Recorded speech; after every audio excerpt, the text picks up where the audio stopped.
Nagbabalik po ang Panahon TV. Time check muna tayo. Philippine Standard Time po natin ay 5:15 ng umaga. Ngayon naman dumako na po tayo sa lagay ng panahon sa susunod na 3 araw. Para po dyan sa Baguio City, magiging maulan po bukas at maging sa Huwebes, pero sa Friday makakaasa naman po ng improvement sa inyong panahon.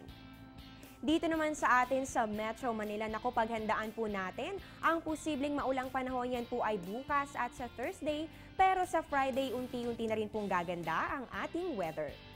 Para naman po sa mga taga Metro Cebu, malaki po ang chance of rain, yan po ay bukas, pero sa Thursday at sa Friday, naku, mas konting pag-ulan naman po ang inyong inaasahan. Para naman po sa Metro Davao, magiging bahagyang maulap lamang na may mga pulu-pulong pag-ulan o pagkidlat pagkulog, yan po ay bukas hanggang sa Biyernes.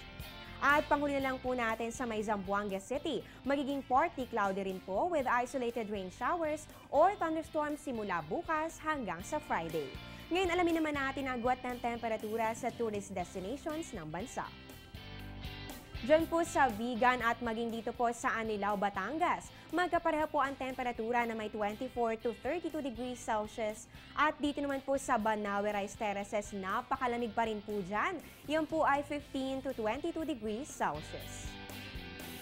Dito naman po sa El Nido, Palawan, mataas na po ang 25 to 30 degrees Celsius. At sa Camiguin Island, pinakababa na rin po, meron po yan 23 to 30 degrees Celsius.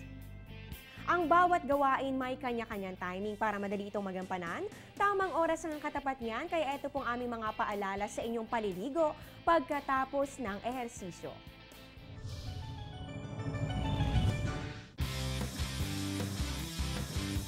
Ang pag-eehersisyo ay isa sa mga paraan upang mas lalong maging malusog ang ating mga pangangatawan.